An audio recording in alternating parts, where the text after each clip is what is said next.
சுகமான நாட்கள் இனி தினந்தோறும் வேண்டும். உன்மடியில் இருந்து இரவை ரசிக்க வரவா? அடி உன்னை காணத்தான் நான் கண்கள் வாங்கினேன். உன்னோட சேரத்தான் என் உயிரை தாங்கினேன்.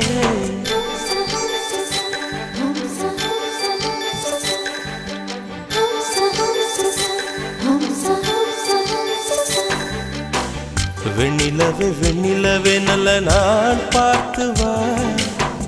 உன்னுடைய கூந்தலிலே புது பூச்சூடவா.